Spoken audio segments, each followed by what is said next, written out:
¿Qué tal amigos, amigas, pueblo dominicano y mundo que nos sigues en las redes? Aquí se inicia su programa Palabra a Tiempo.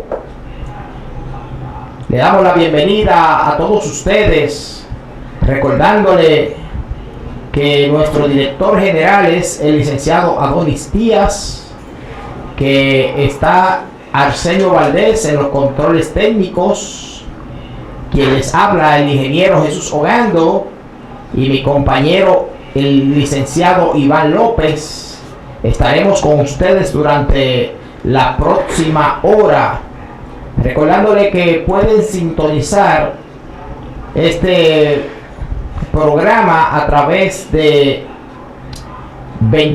Noticias 24 Horas, canal 74 del Telecable de Claro y el mismo número 74 en Telecable Dominicano.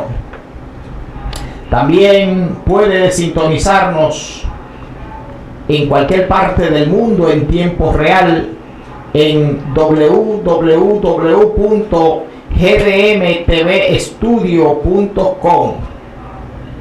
Eso es hasta que la página también sea actualizada con el nuevo relanzamiento del canal.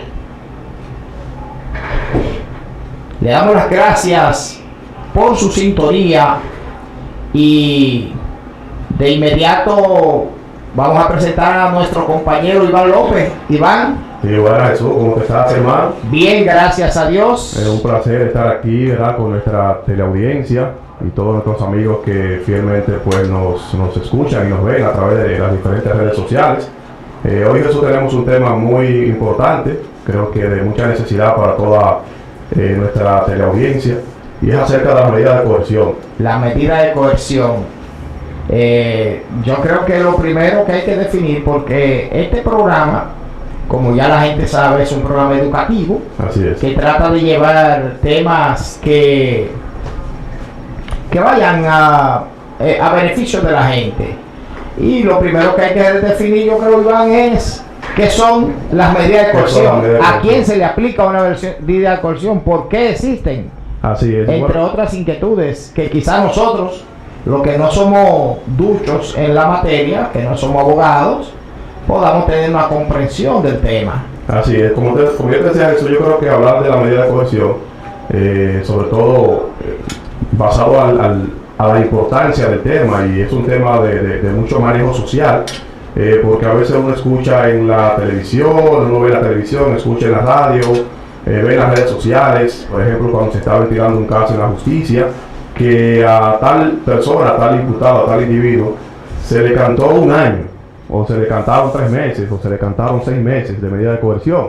Y entonces la población dice, oye, pero qué benévolo fue ese juez con ese individuo, con ese imputado que violó a una niña, que mató a una persona, que cometió asesinato. Pero las medidas de coerción no son más que esos instrumentos procesales que la normativa procesal penal tiene establecida para poder restringir lo que son los derechos de los imputados en un proceso, y todas las personas envueltas en un proceso judicial penal. Déjame ver si yo, como simple ciudadano, he comprendido. Quiere decir que una medida de coerción es una medida que establece que ese imputado va a permanecer en el proceso del juicio que se le va a llevar a cabo, presente, y no se va a escapar.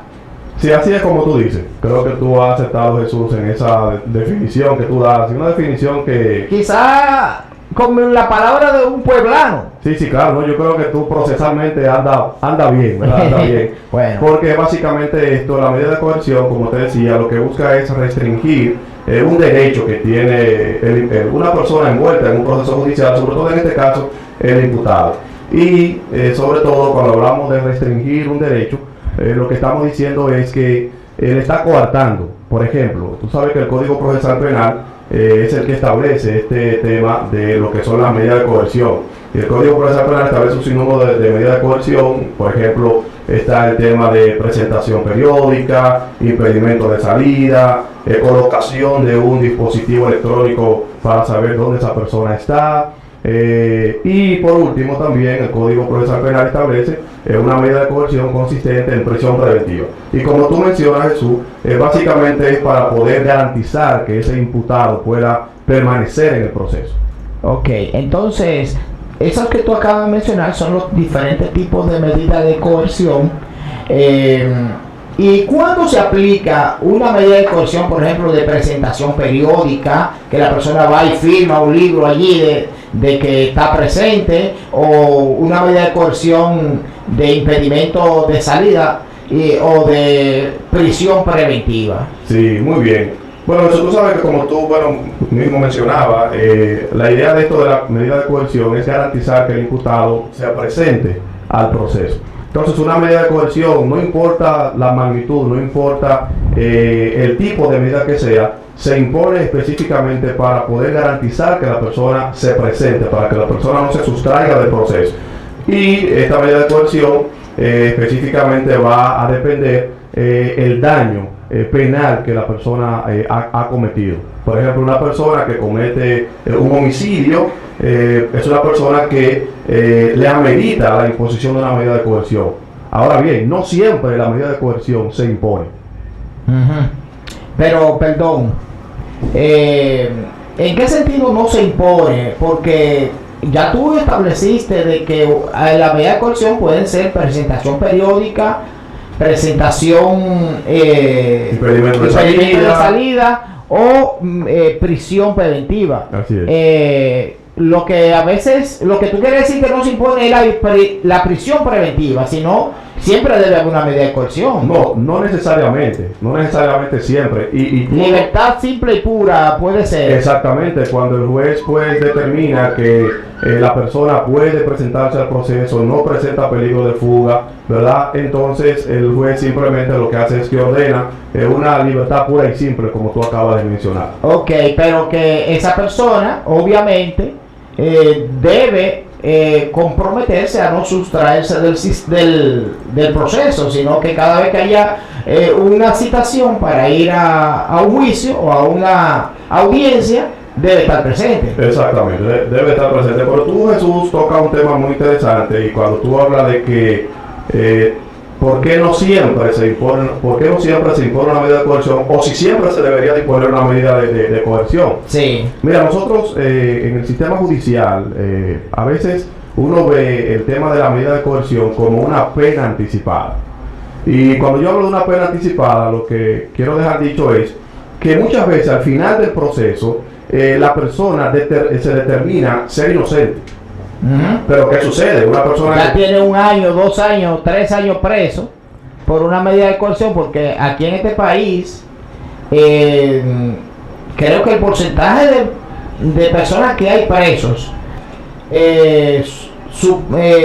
por preso preventivo, que así se llaman, superan pero por mucho los presos condenados. Bueno, las estadísticas hablan de que aproximadamente más del 60% de los presos que tenemos actualmente en nuestras diferentes cárceles son preventivos. Más del 60%. Yo escuché en una ocasión más del 70%. Sí, o sea, es una cifra totalmente alarmante, y específicamente, Jesús, es por esto, porque como yo te mencionaba, el Código Procesal Penal establece 7. Hay algunos doctrinarios que hablan de 11 medidas de coerción, ¿verdad? Pero básicamente lo que se conoce popularmente son 7 a 9 medidas de coerción, y la última de esas medidas de coerción es la prisión preventiva, y la prisión preventiva es la que más el Ministerio Público en primer lugar solicita a los jueces, y es la que los jueces más imponen.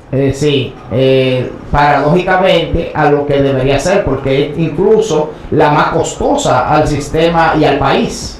Claro, tú tener un preso preventivo en una cárcel, eso conlleva que tú tienes que alimentar a ese preso, eso conlleva que tú tienes que garantizarle a ese preso salud cuando ese interno o ese detenido o ese preso se enferma. O sea, tú tienes que garantizarle un presupuesto de manutención muy fuerte. No, y también tiene que tener un lugar vigilado donde él está detenido, preso. Tiene que tener un personal que trabaja allí en diferentes tareas, ya sea vigilando a esos presos, pero en tareas de limpieza, de organización, de administración. Entonces todo eso conlleva a un costo. Sí, sí, así es. Por eso Jesús es que antes de imponerse una medida de coerción, en primer lugar la imposición de la medida de coerción recae sobre la autoridad de un juez. Y este juez, antes de imponer una medida de coerción, él tiene que ponderar varios elementos para poder imponer una medida de coerción. Bueno, de hecho, el artículo 222 del Código Procesal Penal, Jesús, establece que las medidas de coerción, oye esto, las medidas de coerción son excepcionales. Y cuando yo te digo que las medidas de coerción son excepcionales, es porque no solamente la prisión preventiva es la excepcional, sino que todas las 7, las 9 o las 11 medidas de coerción son excepcionales. O sea que lo ideal, lo que realmente debería ocurrir en todos los casos, es que la persona siga libre, con su libertad, y que se presente a las audiencias de manera voluntaria. Ese sería quizás el contexto, ideal. Ese sería el ambiente ideal que una persona que ha infringido sabemos que sobre todo en nuestro país, dejar a la gente así, quizá muy probable que muchos no regresen a las audiencias. No, claro, no solamente muchos, Jesús, sino que nosotros hemos tenido casos de personas que se han sustraído del proceso. Y por eso es que incluso el Ministerio Público, producto de todas esas artimañas que utilizan los imputados para sustraerse del proceso, es que yo diría que es una política, es una orden que se le ha bajado al Ministerio Público para que en todos los casos soliciten prisión preventiva, porque la prisión preventiva, lamentablemente, es como el mecanismo más idóneo que tiene el sistema judicial, el sistema de justicia, en este caso en materia penal, para poder garantizar que el imputado no se sustraiga del proceso. Si a un imputado lo tienen ahí preso, garantía de que se va a estar presente, no se va a sustraer del proceso. Claro que sí. Pero, como tú dices, a veces se le cantan 3, 6 meses o un año de medida de coerción preventiva preso en una de las cárceles del país, y eso significa ya una condena previa. Y mucha gente, muchas veces, a una persona, después que le cantan 3, 6 o un año, 3 o 6 meses o un año de medida de coerción preventiva, de prisión preventiva, significa eso que después, cuando venga ya al finalizar el juicio, es muy difícil que no sea condenado y castigado, aunque quizás hayan elementos que den ciertas dudas a los jueces de que cometió o no el hecho. ¿Es así o yo estoy equivocado? No, es así. Yo creo que tú tienes toda la razón con lo que tú estabas mencionando. Y por eso decimos que el sistema de justicia nuestro, específicamente en este caso, quizás dos actores importantes del sistema de justicia, que es el Ministerio Público, que es el protagonista de lo que tiene que ver con la persecución en materia penal, y nuestros jueces tienen que tomar en consideración esos elementos que tú acabas de mencionar. ¿Por qué? Bueno, porque posiblemente, Jesús, un imputado que tú lo mandas a La Victoria, lo mandas a Najayo por 6 meses, por 3 meses, ¿verdad? Fácilmente al final esa persona termina siendo inocente. Y como tú dices, entonces tú estás ahí sometiéndolo a una pena anticipada. Y una pregunta que me surge: ¿puede un imputado que después que tenga 1 o 2 años preso preventivo, 6 meses, 3 meses, lo declaran inocente, ese tiempo que esa persona pasó en prisión ya lo perdió? Bueno, yo te diría que no es que lo perdió, pero no lo recupera. Sí, bueno, y no solamente no es que lo recupera o que lo perdió, Jesús, sino es que lamentablemente por la lentitud de nuestro sistema de justicia, tú tienes que entablar una contrademanda para que ese daño se te pueda resarcir. Pero imagínate el tiempo que tú vas a durar para tú poder conseguir una sentencia a favor tuyo, para que te resarzan ese daño que te han hecho. Yo creo que es muy ¿Y esa difícil. demanda a quién se le impone? ¿Al quien le puso la querella o al sistema aparato judicial del país? Sí, tú tienes ahí en este caso el Ministerio Público, ¿verdad? Que representa, que es el que te está acusando, pero también tiene, por ejemplo, en caso que sea una acción privada, tú tienes ahí también a una persona privada que tú puedes entablar una demanda, pero básicamente lo que se da en la práctica es que el Estado es la persona que te tiene que garantizar a ti, resarcir ese daño que te han cometido. El Estado Dominicano, pero ¿puede el Estado Dominicano ser demandado? Oh, claro que sí, el Estado Dominicano puede ser demandado. El Estado Dominicano es el garante, debe de preservar que a ti se te garanticen tus derechos. Pero yo he escuchado que el Estado Dominicano, o el Estado Dominicano lo que no puede ser embargable. Exactamente, lo que no se pueden embargar los bienes del Estado Dominicano porque son propiedad del Estado en su conjunto, pero el Estado Dominicano puede ser demandado. Un funcionario público inclusive cuando incumple la norma puede ser también demandado. Por eso es, Jesús, que este tema de las medidas de coerción, y como yo te decía al principio del programa, es un elemento muy importante poder hablarlo en un espacio como este, porque trae luz a la ciudadanía y también trae luz a nuestro propio sistema de justicia. Sí, entonces, yo tengo un amigo, una persona allegada, que él estuvo preso casi 4 años preventivamente por un hecho que estoy casi seguro de que no lo cometió. Porque fue un asunto de que una vecina se ensañó con él por un asunto de una deuda, de un dinero, y buscó la forma de hacer que su hija de 11 años testificara de que él había intentado violarla. Y ellos viven en un barrio donde lo que separa una casa de la otra es una tabla. Y yo decía, pero solamente porque los vecinos de al lado no escucharon ni oyeron nada, ya eso es una prueba de que ahí no hubo nada. Sin embargo, él duró 4 años y tú sabes lo que pasó. Lo condenaron a pena cumplida. ¿Para qué? Para que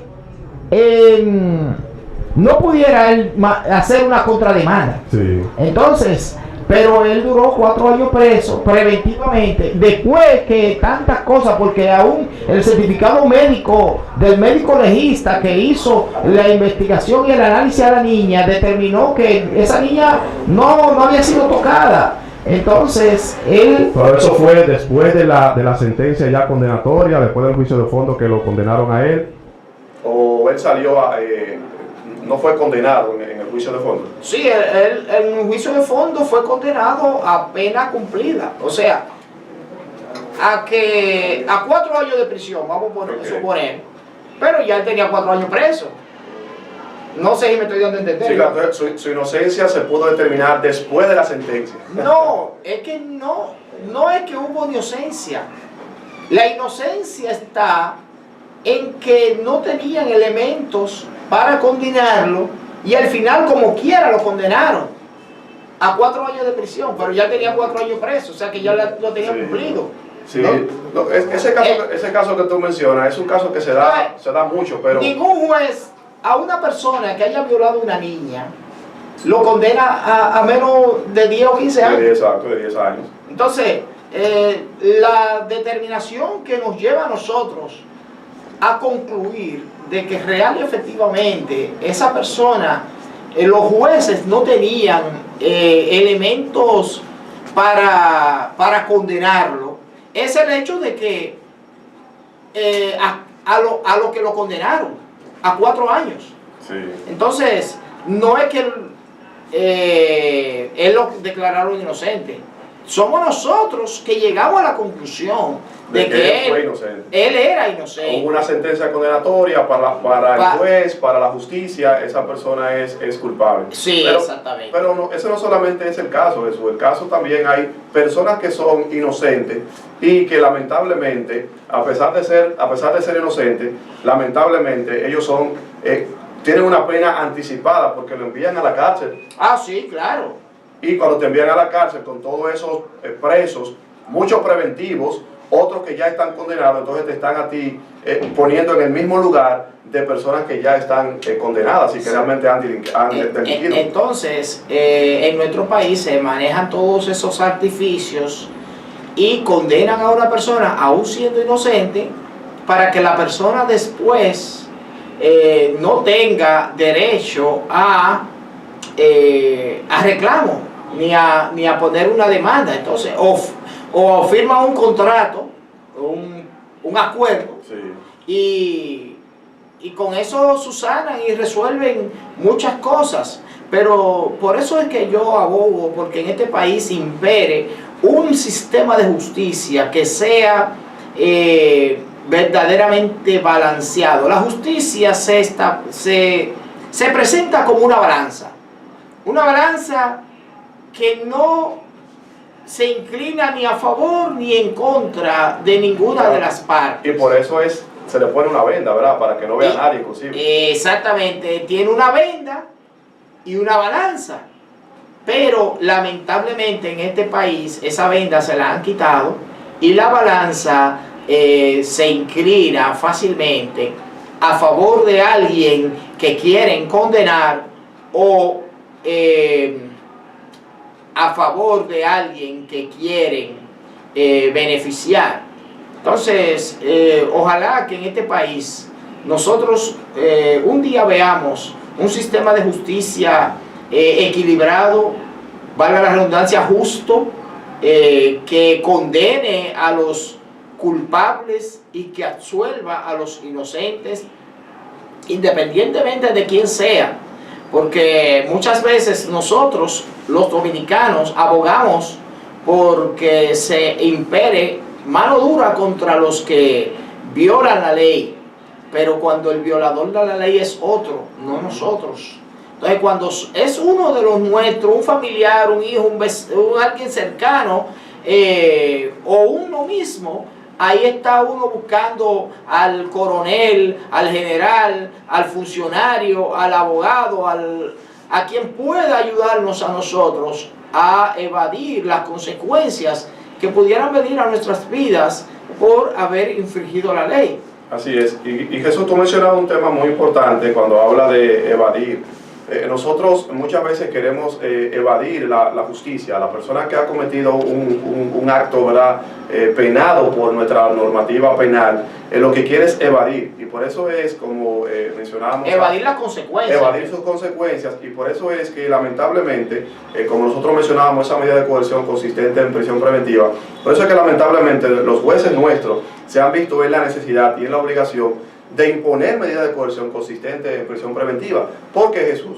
Porque la medida de coerción de prisión preventiva es la que puede al Estado garantizarle la permanencia del imputado en el proceso.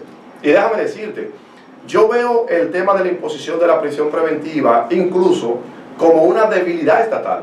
Sí, claro. ¿Por qué? Porque tú como Estado, no necesariamente para tú garantizar que ese imputado permanezca en el proceso, no necesariamente tú tienes que enviarlo 3 meses, 6 meses, 1 año o 18 meses a una cárcel, cuando posiblemente ese imputado al final termina siendo inocente. Entonces, ¿qué tú tienes que hacer como Estado? Tú tienes que crear un sistema que realmente pueda garantizar que ese imputado se presente en el proceso. No, mira, eso indica una debilidad hasta en educación.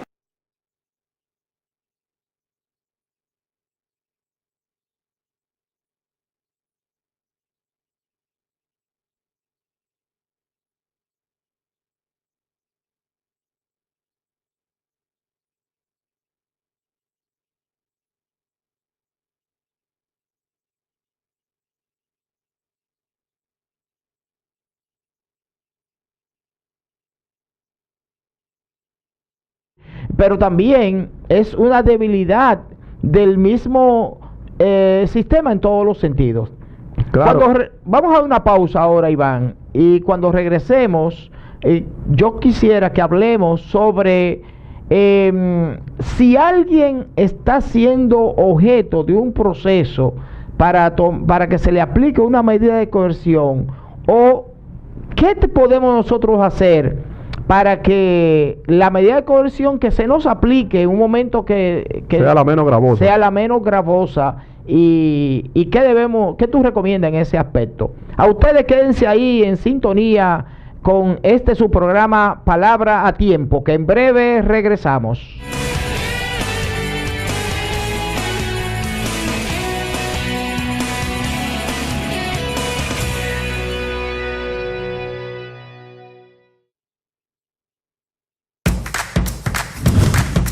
Este es uno de los centros más modernos y más grandes que tiene la comunidad ahora mismo. Impacta a la comunidad en un 100%. En los gobiernos del presidente Medina, la provincia de Santo Domingo ha recibido 3.451 nuevas aulas con un impacto extraordinario en la economía familiar. La madre soltera y los padres trabajan en su mayoría. Ellos van a tener la oportunidad de que estén aquí desde las 8 de la mañana hasta las 4 de la tarde. Los estudiantes reciben clases, uniformes y alimentación en jornada escolar extendida completamente gratis. Este centro se ha dedicado a preparar jóvenes y estudiantes para un futuro mejor. Muchas personas quisieran estudiar aquí por la gran educación que tiene. La finalidad es tener un sistema cabalmente incluyente y con calidad, pues como ha manifestado el presidente Danilo Medina, la educación es el otro nombre de la libertad. Ministerio de Educación. Con los que avanzan.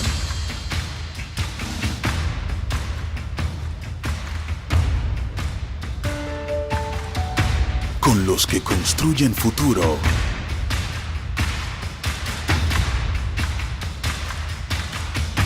Y con los que cuidan el presente.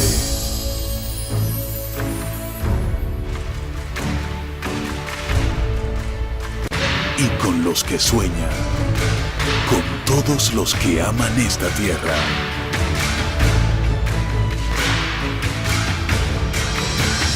Con la gente y para la gente.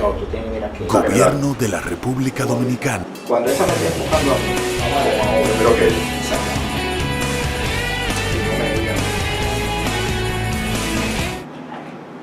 seguimos en su programa Palabra a Tiempo. Estamos conversando con ustedes, el licenciado Iván López, abogado, y quien les habla, el ingeniero Jesús Ogando, sobre lo que son las medidas de coerción.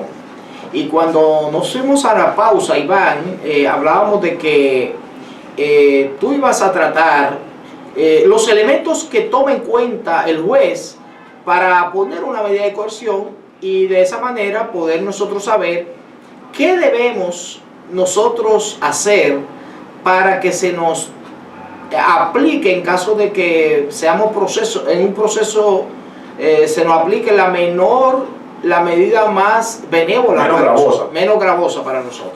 Sí, mira, Jesús, como decíamos al principio, en el artículo 222 del Código Procesal Penal nos indica que las medidas de coerción son excepcionales. Y cuando digo las medidas de coerción, es porque todas son excepcionales. Entonces, porque son excepcionales, el juez debe de tomar en cuenta ciertos elementos para poder imponer esa medida de coerción. Por ejemplo, el juez tiene que tomar en consideración, en primer lugar, que el imputado represente un peligro de fuga. Era lo que decíamos al principio. ¿Qué es el peligro de fuga? Bueno, que el imputado se sustraiga del proceso, que el imputado no se presente al proceso, no vaya a su citación, no vaya a las audiencias que se celebren. Entonces el juez tiene que ponderar esto. El juez también tiene que ponderar la magnitud del hecho. ¿Qué fue lo que el imputado hizo?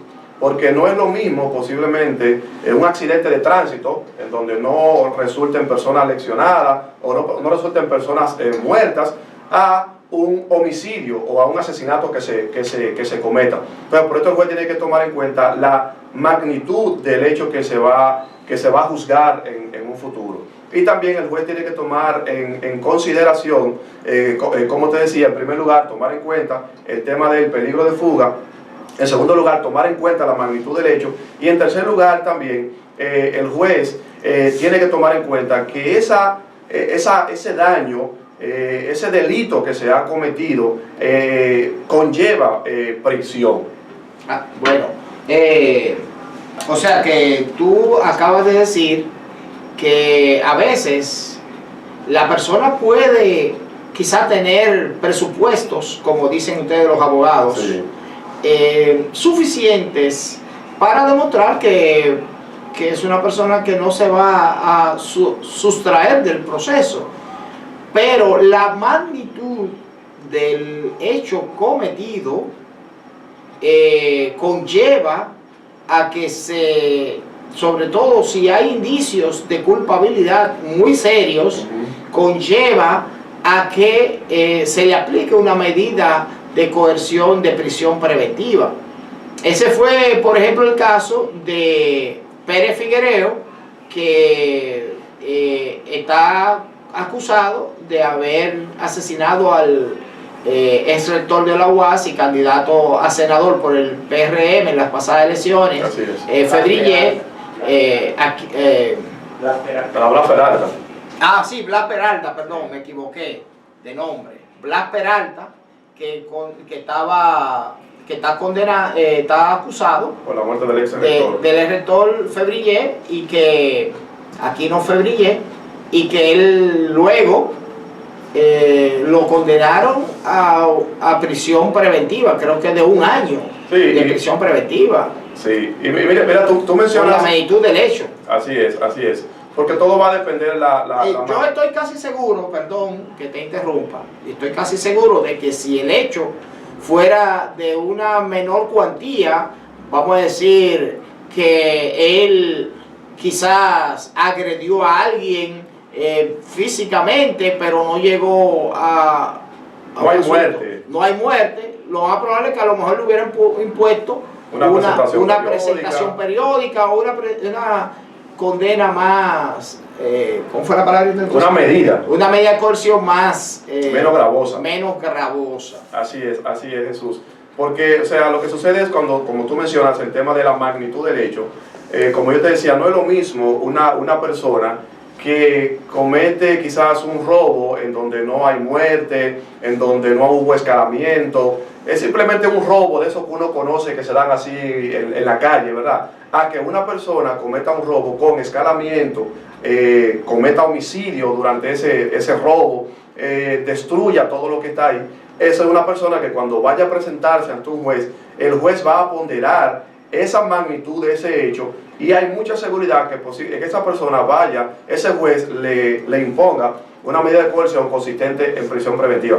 Pero no solamente, Jesús, el elemento de la magnitud el juez toma en cuenta. Yo te mencionaba que son 3 elementos que el juez tiene que tomar en consideración para poder imponer una de las medidas de coerción que establece el Código Procesal Penal, y es la magnitud del hecho, como estábamos hablando, es si ese hecho que se ha cometido conlleva prisión, ¿verdad? Y también si esa persona presenta peligro de fuga.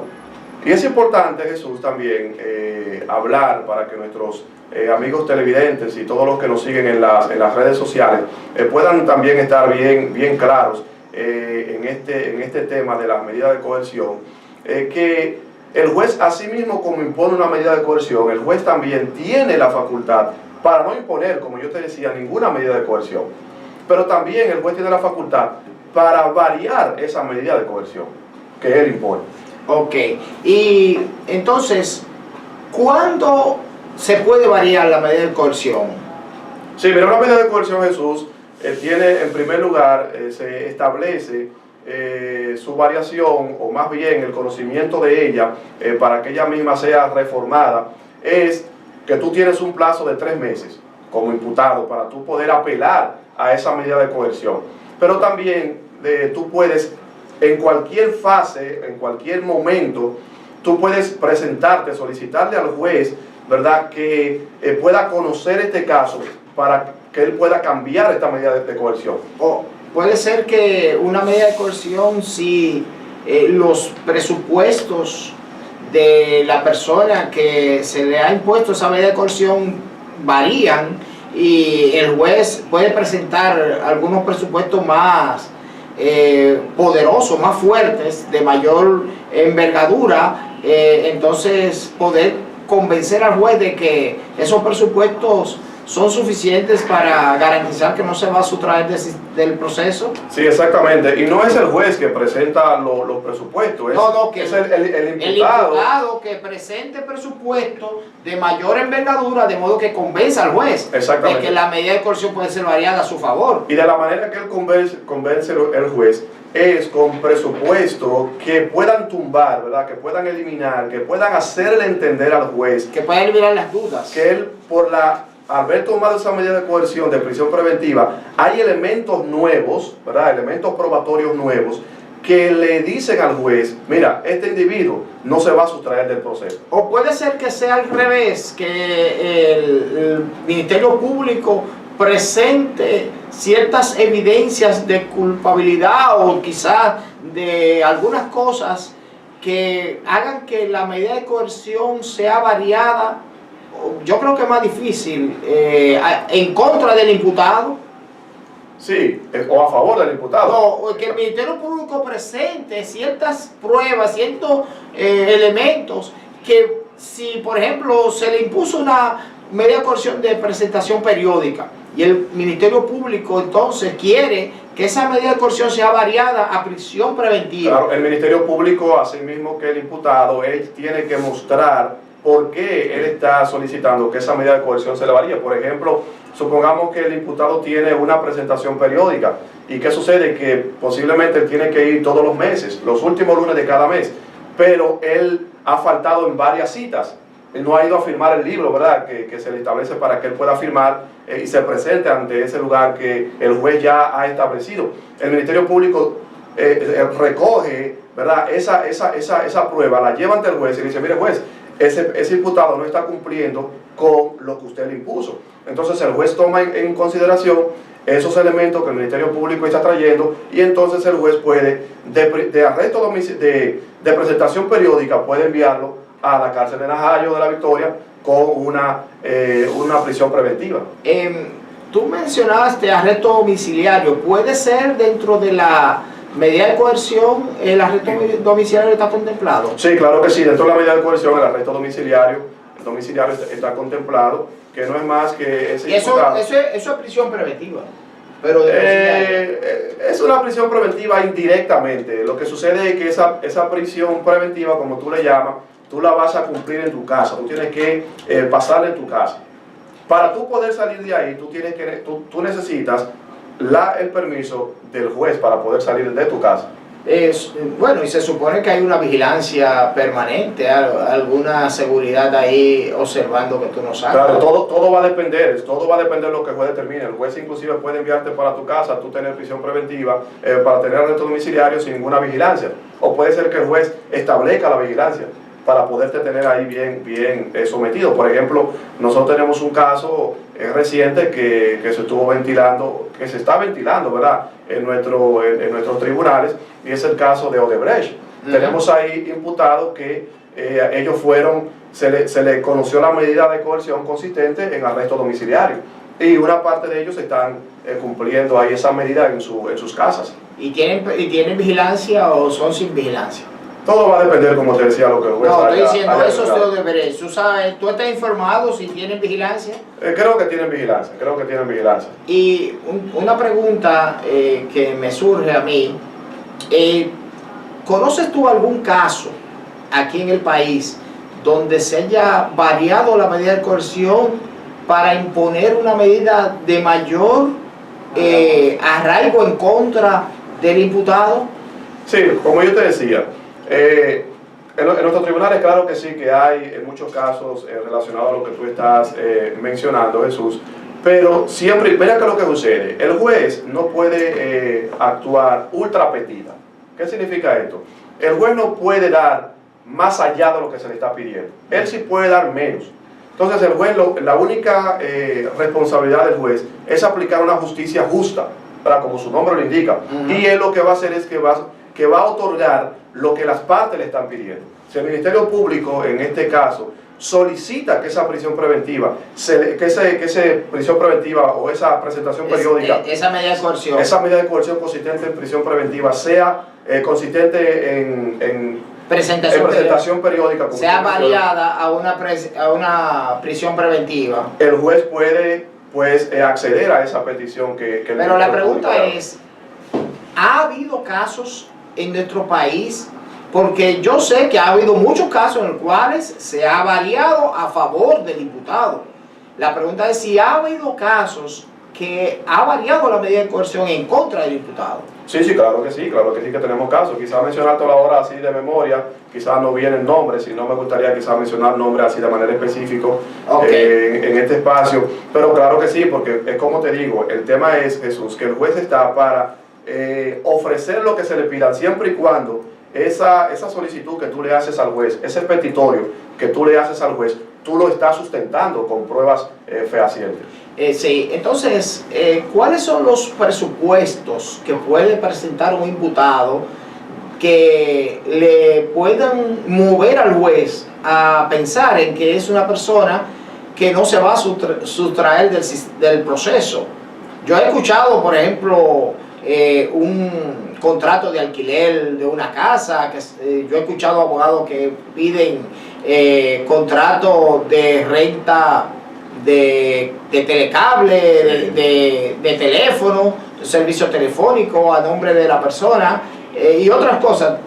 Háblanos sobre eso. Sí, mira, Jesús, es como, yo no sé si tú has ido al consulado. Es como cuando tú vas al consulado a solicitar visa. Tú tienes que llevarle a ese cónsul las pruebas suficientes de que él pueda darse cuenta de que tú no te vas a quedar en su país. Eso mismo sucede con... mira, muy buen ejemplo, excelente.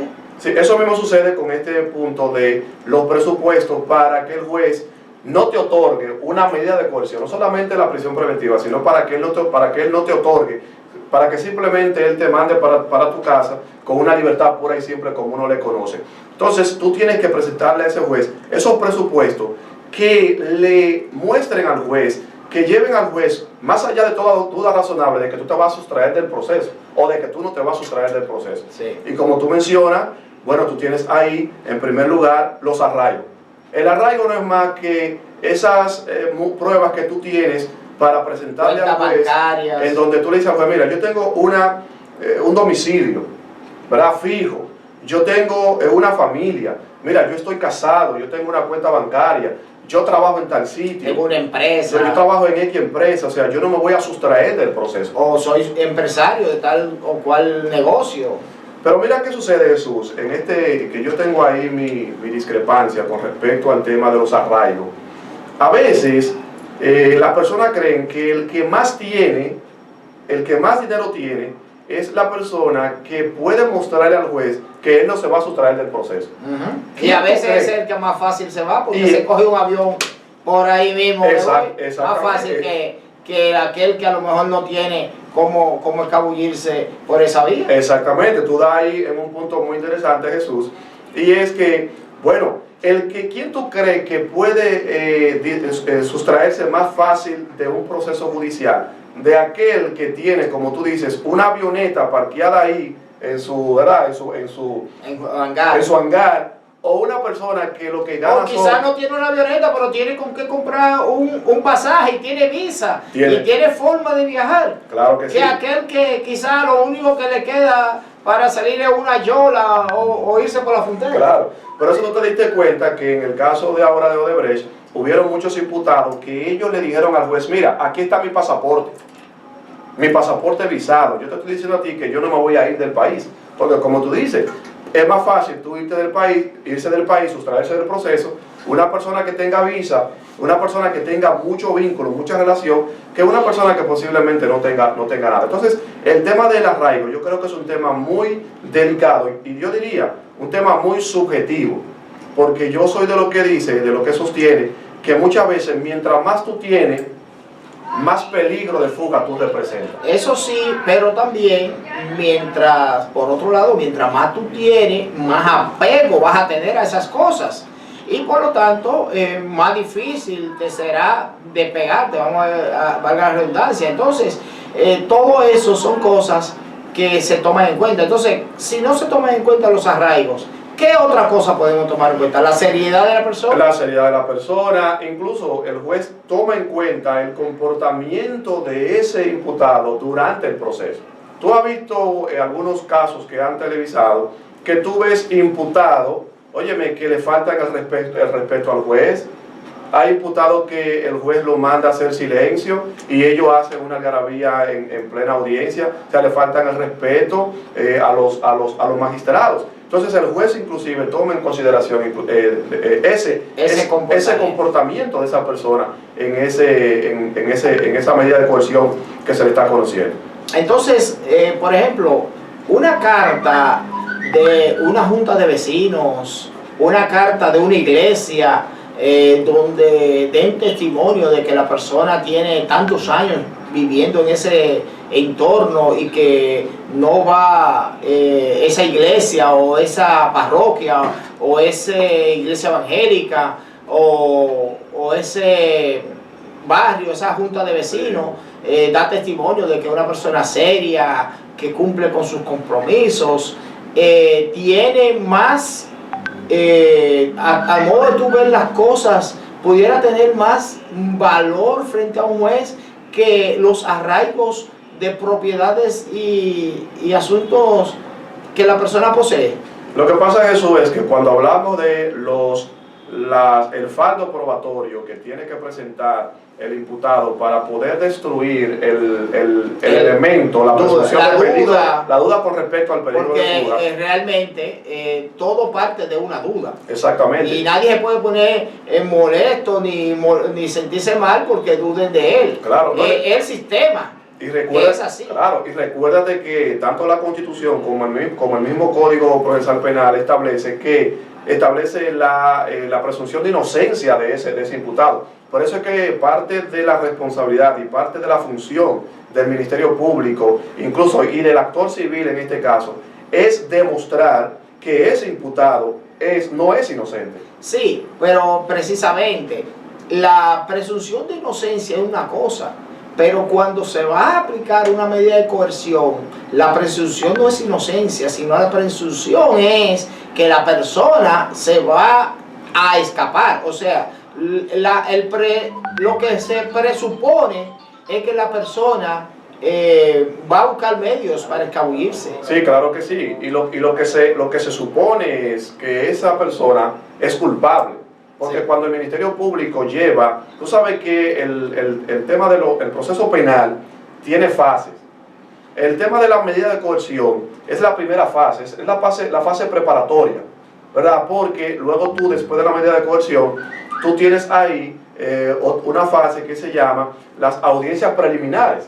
Que las audiencias preliminares no son más que, ¿verdad?, esas audiencias que se establecen para el juez entonces, ¿verdad?, conocer, ver el valor de la prueba, la veracidad de la prueba, el valor que realmente esa prueba tiene. Y luego entonces, después de ahí, todas esas pruebas que se ponderan, entonces van al juicio de fondo. Entonces, se supone que cuando hay una medida de coerción, que es el tema que estamos tratando en este programa, se supone que hay un delito de por medio. Claro. ¿Cuáles son los delitos que conllevan medidas de coerción?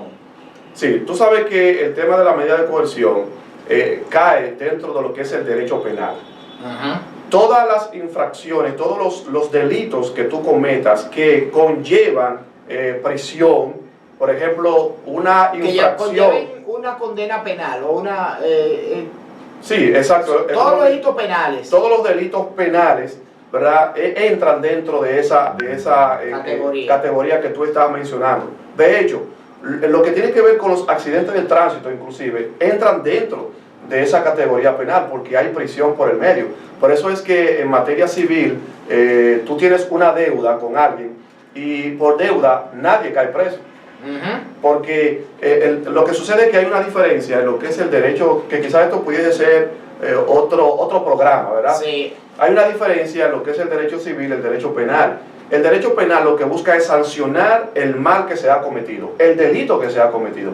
Y el derecho civil lo que busca es resarcir lo que se ha cometido en términos monetarios. A menos que, por ejemplo, esa deuda que tú dices que por deuda no hay prisión, a menos que se demuestre que no fue una deuda pura y simple, sino que fue una estafa. Sí, no, claro que sí, ya entonces eso entra ya a materia penal, que el código pues establece ahí lo que se debe hacer con respecto a eso. Entonces, Jesús, con respecto a lo que tú mencionas de los presupuestos que puede el juez tomar en consideración para variar esa medida de coerción, como te decíamos...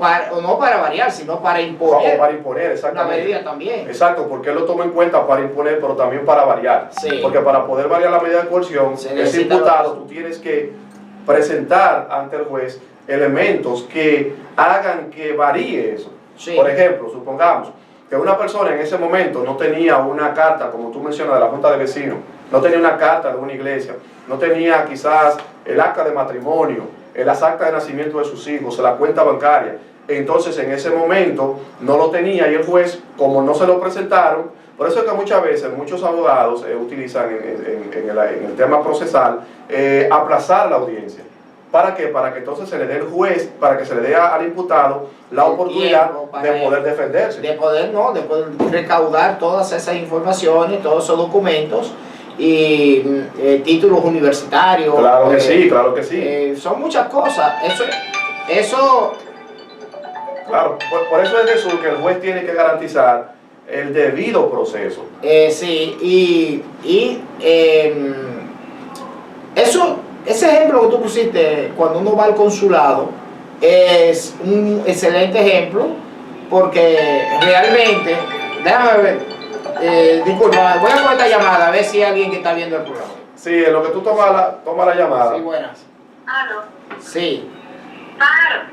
Sí, parece que no, parece que se ha equivocado. No, está equivocado. Pero lo que tú tomas las llamadas, Jesús, como tú mencionas el caso de, como cuando tú vas al consulado a solicitar visa, tú tienes que llevarle a ese cónsul todo ese folder, todo ese fardo probatorio de que tú no te vas a quedar en su país. Sí, entonces la pregunta que quiero hacerte es, ¿el cónsul tiene opción a pedir los documentos que él quiera? ¿El juez también tiene opción a pedir lo que él quiera? El juez no tiene opción a pedir lo que él quiera, el juez tiene opción a ponderar lo que se le ha llevado. Okay. Porque recuérdate que la única facultad que el juez tiene es juzgar. El Ministerio Público la facultad que tiene es perseguir, es acusar. La parte de la defensa tiene su responsabilidad de defender a ese imputado. El juez lo único que va a hacer es que va a juzgar, va a tomar la decisión en base a lo que se le presenta. Entonces, Iván, nos quedan ya 2 minutos. Sería bueno brevemente que tú hagas un resumen de lo que hemos tratado para que nuestros televidentes se queden con esa información en sus mentes. Sí, Jesús, mira, yo creo que este programa en el día de hoy, y como siempre, ¿verdad? Palabra Tiempo siempre ha traído temas de vanguardia, temas de mucho interés para nuestra sociedad, tanto para los que nos están viendo a través del televisor, ¿verdad? Pero también para aquellos que nos están viendo a través de las diferentes redes sociales. El tema de la medida de coerción es un tema de mucho interés a nivel social, porque como nosotros decíamos al principio del programa, muchas personas entienden que cuando un juez le impone una medida de coerción consistente, por ejemplo, en prisión preventiva, que es la más famosa, de 3 meses, de 6 meses, de 1 año, o de 18 meses, inclusive cuando el Ministerio Público así lo solicita por un caso complejo. Entonces, la ciudadanía dice, bueno, ese juez fue demasiado benévolo, mira, a esa persona que cometió X daño, X delito, lo mandaron a la victoria por 3 meses cuando debieron de condenarlo por 30 años. En primer lugar, nosotros queremos decirle a nuestra audiencia que en la fase de la medida de coerción no se está condenando a nadie. De hecho, en la fase de la medida de coerción, ese imputado es inocente, se presume que él es inocente hasta que se demuestre lo contrario. Ahí el juez en la medida de coerción lo que está haciendo es única y exclusivamente aperturando el proceso penal que se le va a seguir a ese imputado y sobre todo asegurando de que ese imputado se va a presentar al proceso. Ahora bien, también nosotros quizás, Jesús, también es importante hacer un llamado a nuestro sistema judicial en sentido general, que pensemos bien al imponer una medida de coerción, sobre todo imponer la medida de coerción consistente en prisión preventiva, porque nuestras cárceles hoy en día, que no tienen espacios, están sobrepobladas y sobrepobladas de presos preventivos. Presos preventivos que posiblemente mañana, cuando se le conozca ya, se vaya a juicio de fondo y haya una sentencia ya definitiva que adquiera la cosa irrevocablemente juzgada, posiblemente esa persona quede libre, sea inocente. Y tú le estás pues condenando y le estás imponiendo una pena anticipada. Entonces, nosotros queremos también hacer este llamado, como decíamos, a nuestro sistema de justicia para que se tome en cuenta este punto de la medida de coerción, específicamente la consistente en prisión preventiva. Y nada, también hacerle un llamado a la población que siempre se mantenga, ¿verdad?, escuchando estos tipos de temas y estudiándolos también para que podamos entonces nosotros poder comunicarnos bien cuando tengamos una situación familiar o una situación con algún amigo o con algún vecino. Bueno, de esta manera hemos llegado al final del programa por el día de hoy. Este ha sido su programa Palabra a Tiempo. Le damos las gracias por su sintonía y le invitamos a que mañana nos sintonicen de nuevo a la misma hora. Que pasen muy buen resto de la noche.